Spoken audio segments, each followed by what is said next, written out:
بسم اللہ الرحمن الرحیم نحمدہ ونصلی ونسلم علی رسولہ الکریم اما بعد فاعوذ باللہ من الشیطان الرجیم بسم اللہ الرحمن الرحیم یا ایھا الذین آمنوا اذا قمتم الی الصلاۃ فاغسلوا وجوہکم وایدیکم الی المرافق وامسحوا برؤوسکم وارجلکم الی الکعبین صدق اللہ العلی العظیم۔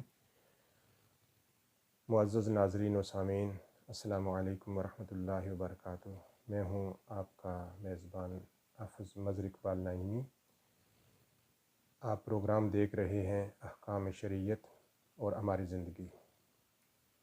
میں امید کرتا ہوں کہ آپ سب جہاں کہیں بھی ہوں گے اللہ کے فضل و کرم سے باخیریت ہوں گے، اور میں آپ کے لیے دعا گو ہوں کہ اللہ تبارک و تعالی آپ سب کو اپنے حفظ و امان میں رکھے۔ آج کے اس پروگرام احکام شریعت ہماری زندگی میں ہم وضو کے فرائض جو ہیں انہیں ڈسکس کریں گے۔ کچھ دن پہلے غسل کے فرائض پہ بات ہوئی تھی، تو الحمدللہ کافی لوگوں نے اس کو پسند کیا ہے، اور کافی لوگوں نے اس پہ اپنے کمنٹس بھی کیے ہیں کہ ماشاءاللہ یہ ایک اچھی کاوش ہے۔ تو دوستان محترم، جس طرح کہ میں پہلے بھی عرض کر چکا ہوں، یہ دنیا فانی ہے، ہم نے اس جہان کو چھوڑنا ہے۔ کوئی ایسا کام کر جائیں، ایسی یادیں چھوڑ جائیں کہ جس سے صدقہ جاریہ بن جائے اور قبر میں اترنا آسان ہو جائے۔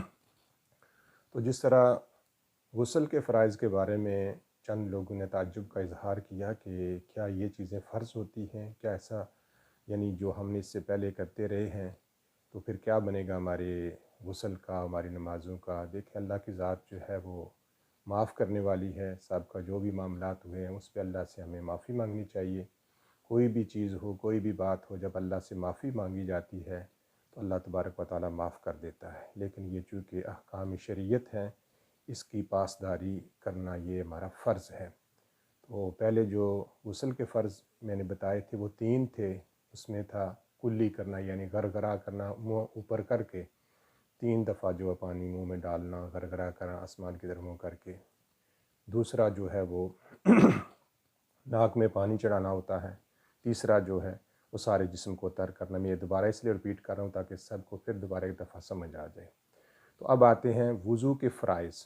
یہ وہ چیزیں ہیں جن کے بغیر وضو نہیں ہوتا۔ اگر ان میں سے کوئی ایک بھی رہ جائے یا کوئی بھی خشک رہ جائے، اس جو عضو ہے اس کا کوئی بھی ذرا سا حصہ خشک رہ جائے تو وہ وضو نہیں ہوتا۔ اب میں صرف پہلے آپ کو بتاتا ہوں کہ وضو کے 4 فرض ہیں قرآن کی روح سے، کہ اے ایمان والو، میں ترجمہ اس کا مفہوم بیان کر رہا ہوں۔ ایمان والو، جب تم اب نماز کے لیے اٹھو تو سب سے پہلے اپنا منہ دھو لو، ٹھیک ہے؟ منہ دھونا فرض ہے۔ اس کے بعد اپنی کونیوں کو دھو لو، بازو کو کونیوں سمیت دھو لو۔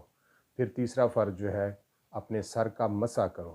چوتھا جو ہے اپنے پاؤں کو ٹخنوں تک، یعنی پہلا فرض جو ہے اپنے منہ کو دھونا، دوسرا فرض ہے اپنے بازو کو کونیوں سمیت دھونا، تیسرا فرض ہے اپنے سر کا مسح کرنا، چوتھا جو ہے وہ اپنے پاؤں کو ٹخنوں سمیت دھو لینا۔ ان 4 چیزوں میں سے جو یہاں بتائی گئی ہیں، ان میں سے اگر کوئی چیز بھی جو ہے اس میں ذرا بار بھی جگہ خشک رہ جائے گی تو سمجھیں وہ وضو مکمل نہیں ہوا۔ اب میں تھوڑا سا پریکٹیکل آپ کو تھوڑا سا بتانے لگا ہوں، اس پہ آپ نے توجہ دینی ہے۔ مثال کے طور پہ منہ کا ذکر ہے۔